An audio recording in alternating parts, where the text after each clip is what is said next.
Don't mock. I'm not a fool. Okay. Hey, it's Tony here. Welcome to episode 49 of the Dumb Leaders podcast. Today I'm talking about the revolving circus of splinter groups and the dumbfounded logic that sits behind divide and conquer.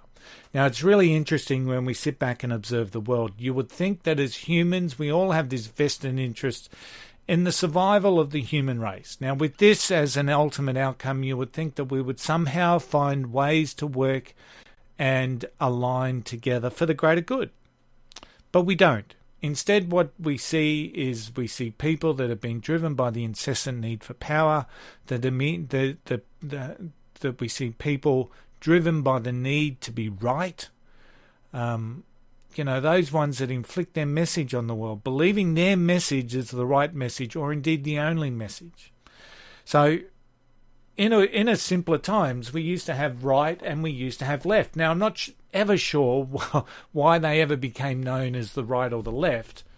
And often I think to myself, I wonder if that was flipped, what would have... But anyway, I'm digressing. But I'm not sure why they ever were known as the right or the left. But then we see splinters, and somehow we've now got the far right and the far left. And increasingly so, we hear words around the extreme right or the extreme left. And in some cases, we get connotations like the alt-left or the alt-right. We just seem to continue to splinter. We see it in internet communities. We see it in Flat Earth as a superb case in point.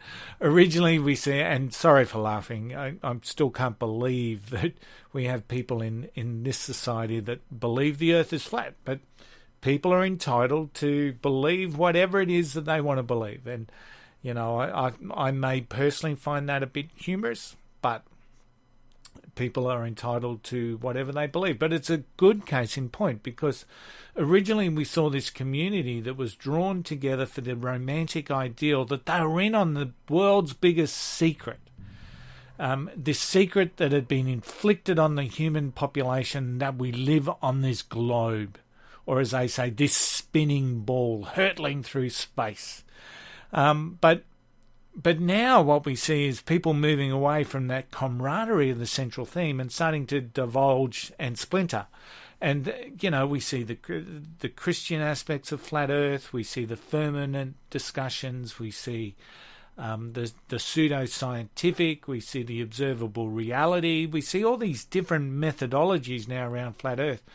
And, ultimately they can't even agree on a map. So as we've got a minority group, we then start to see that camaraderie break. We see the divide and conquer. That divide and conquer can be based around personality, beliefs, or models. But we see it, and we see that this minority group ultimately divides into even more minority groups. We see it in atheists. We see it in religion. And let's face it, religion has its fair share of splintering. And when you think about it objectively and you think about the concept that we do have a sole creator, just say there was a sole creator of the world and the universe, wouldn't we just have the one religion? It's just a thought. I don't want to get into any arguments around a religion, but even in strands of religion like Christianity, we see that splintered into so many different versions. What's with that? I don't know. But we just want to continue this concept of dividing and conquering. Politics is horrible with it. Ideologies is horrible with it. Working within a system is horrible with it. Now, humans have this innate need to belong. And once we feel that we belong, we also then have an innate belief to build our own tribe. And often we do that by creating a splinter. So dumb leaders create the splinter by believing in this dumb concept of divide and conquer. We build a game into connection. And the game becomes my side is stronger than yours. So good leaders build influence, dumb leaders build their own side. So let me just repeat that. Good leaders build influence, dumb leaders build their own side. Now, the dumbfounded logic of divide and conquer is driven from that. So instead of having the strength of humanity working for the greater good, we see all these splinter groups fighting for their own space, to fight what they see as ugly and evil. And when you think about the world in which most of us live, we all have freedoms to think and feel the way that we do. And until we're being controlled and led by our robot master lords, and with the ability to read our minds and to channel our thoughts, we will always have those freedoms to think and feel the way that we do. That right's never under threat. We also have society norms in which we deal and work with each other. We also believe that we should, well, most of us believe that we treat others with the respect that we would want to be treated. And that's a pretty simple maxim, but really dumb leaders want to do it their way. They want to create a power base and they want to divide and conquer. And to me that's dumb, because all we're ever going to do is continue to diminish the power that we can all have together. And look, while I'm at it, I'm going to talk a little bit about freedom of expression. So here in Australia, we've got a fight going on, and it's around the freedom of religious belief. Now, I'll make a point very clear now. I don't believe that the right to religious faith or belief is ever been under threat, and will never be under threat. I just don't believe that is not a fight. But the reality is that there is a lot of people who believe that their right to believe in and have faith is under threat. Now, we've seen a world that's become more inclusive. Here in Australia, we've voted for same-sex marriage, and I suppose in many ways, the world is modernising. We are becoming more inclusive. We are becoming more accepting. We are wanting to be genuinely welcoming and inclusive. Now, I know there's pockets of society that aren't. But by going down this path, what we now have is a group, and it would seem quite a large group, that consider that their right to freedom of religious belief is under threat. And with that, we've got this Israel-Folau saga that's dragging on. And Israel was a high performing sports person playing rugby union here in Australia for the Australian Rugby Union. It was on a multi-year, multi-million-dollar contract. And he posted on Instagram a post that denounced drunks, homosexuals, adulterers, fornicators and liars, thieves, atheists and idolaters, that hell awaits, repent now. Now, he was exercising what he claims is his right to religious expression. And the problem that he faced was the Instagram post was, and this was his second occurrence of posting something like this or something similar, and he had made a commitment to his employer, the Australian Rugby Union, that he wouldn't post because it wasn't seen as inclusive. And the problem he faced was that, once again, this Instagram post was met with outrage from sections of community. And let's face it, everyone's included in that post. Everyone. There's not too many people I know that don't fall into that in one way, shape or form at one time.